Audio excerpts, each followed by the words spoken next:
tired of hiding away her feelings and depressed. There had to be a solution to her problem, she thought. She knew exactly where to turn. She would visit the river goddess. Abisola left the house and walked through the village until she reached the river edge. Taking a deep breath, she called out a loud voice, "Great river goddess, please hear my call and comfort. I am in dire need of your assistance." As if by magic, the river churn began to bubble and churn. Then an incredible, beautiful woman with shiny blue skin emerged from the churning water. It was the river goddess herself. "What can I do for you, young lady?" the river goddess asked.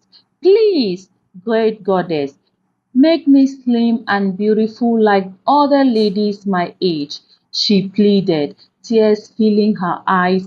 "Again, all the men in the village have rejected me because of my body size.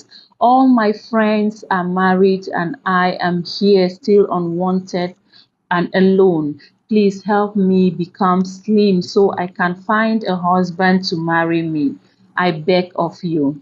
The river goddess regarded Abisola with a look of pity and understanding. "My dear, you are beautiful just the way you are. You must learn to love yourself despite what others may think. However, I will assist you. Before the next market day, you will find a man who will love you, cherish you, and take you as his wife. This I promise." Abisola thought about what the river goddess had said. The promise of finally finding a husband was thrilling, but this was not enough for Abisola anymore. Her face hardened with hatred and anger. First, she began, "I want all the men in the village that rejected and humiliated me all these years to suffer. I want them to pay for all the pains that they put me through with their cruel words and look of disgust." The village goddess was silent for a moment. Then she simply said, "It is done. Your wish is granted." The next morning, a great confusion broke out in the village. All the men awoke to find their manhoods had completely vanished overnight. No explanation could be found for why their male organs had mysteriously disappeared. Panicked, the men rushed to consult the village juju priest, a man considered to have great mystical power and knowledge of the spirit world. It was he who gave the men the shocking answer for their pledge after consulting his oracle. "It is Abisola, the fat woman, who has taken away all your manhood as an act of revenge for the humiliations, rejections she had suffered at your hands for so many years," the juju priest proclaimed. "The only way for your manhood to be restored is for every man to sleep with Abisola. Until then, you all will remain as you are, incomplete men." A collective groan went through the crowd of men as they realized their fate. The juju priest's words were absolute. If they wanted to be made whole again, they would have to sleep with the fattest, most undesirable woman in the village. This was a devastating blow to their egos, but the men had no choice. One by one, they lined up outside Abisola's hut, waiting for their turn to sleep with the woman that they had scorned for so long. Surprisingly, despite their initial repulsion, Abisola appeared instantly attractive to the men. The moment they stepped into her hut to lay with her, the men would literally spend hours upon hours copulating with Abisola. Their manhood would become energetic and insatiable when with her, yet totally inactive and lame when they try to lay with their wives or any other woman in the village.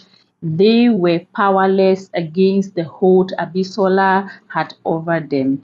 For Abisola, It was a total bliss and vindication. This was everything she had always dreamt about, to be desired by every man in the village, and to be seen as the most beautiful and lusted after woman in the village, instead of a fat, undesirable one.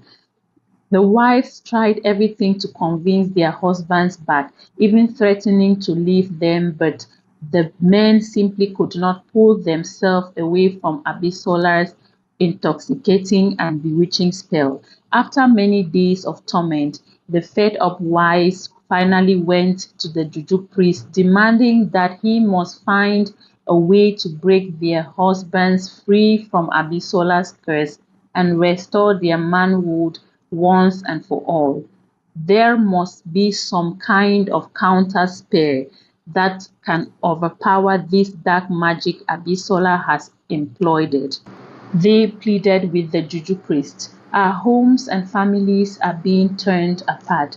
You have to help us. The juju priest, taking pity on these women, cast his bones and consulted his mystical oracle once more. After several long moments and some wiggling of his nose, he finally spoke.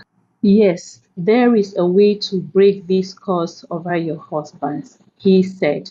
You must take this pot that possesses ancient magic. He handed the wives a small pot. Spray the contents around Abisola's head, and she will fall into a deep sleep. Then chant this counter curse phrase I will teach you. The spell over your men will be dissolved. Their manhoods and ability to desire other women will instantly be restored. The wives crunched the pot in their hands like it was the most precious jewel in the world. They quickly learned the counter phrase from the juju priest, thanking him for his help.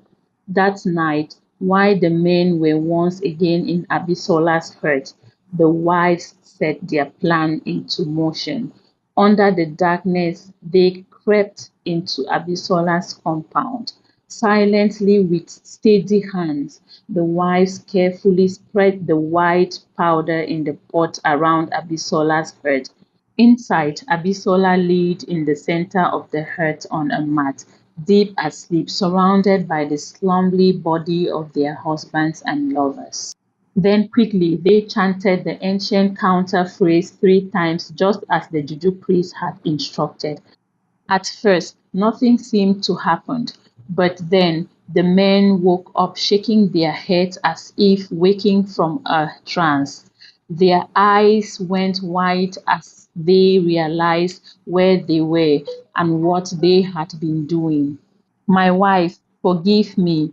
I didn't mean to stray. Some dark powers were controlling me, they started exclaiming as they rushed back to their respective wives' arms.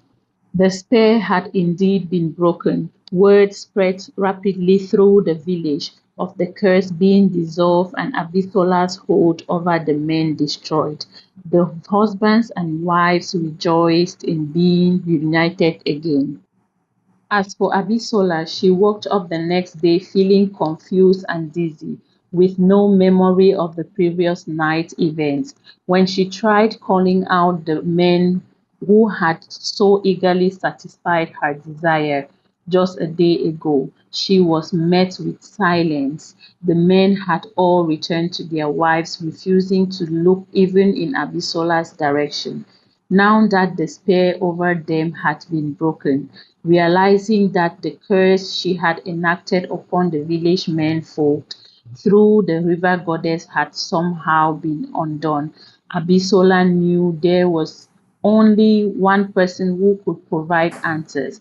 She had to return to the river and try to find the river goddess. Once more, without wasting time, Abisola ran through the village to the river banks. When she arrived, she began to call out the river goddess' name. Great river goddess, please come forth and speak to me. I am in need of your assistance. Despite Abisola's repeated phrases, the river goddess did not appear. She cried out for what felt like this. seated by the river banks, but the river goddess never showed her. Abisola could not understand why the river goddess had abandoned her. Was it because the river goddess was angered that the curse she enacted had been broken? Her wish for all the men to desire her instead of finding her husband she had always wanted. As the days turned into weeks, Abisola was forced to accept the harsh reality. The river goddess would never appear to her again. The bitterly disappointed and heartbroken woman had no choice but to return to the village with no answer and no prospect of ever finding a husband. Abisola realized too late that she should have stuck her initial wish to simply find a husband rather than bewitching lost moment of vengeance, and her greed for more had cost her the chance at a real loving marriage that the river goddess seems to had been offering, and so it was that for the rest of her days. Abisola lived out her life as the village loneliness fattest woman. The story of Abisola is a morality tale. It is an example of how destructive anger, greed, and obsession over societal beauty standards could be if left to foster on one's heart. Though Abisola was a victim of curse for years due to her body size and shape, her lashing out in such a spiteful way brought her no true happiness or fulfillment. In the end, the lesson from this story can be found in the book of Proverbs chapter 4 verse 23. It says, "Keep thy heart with all diligence, for out of it are the issues of life." Thanks for watching.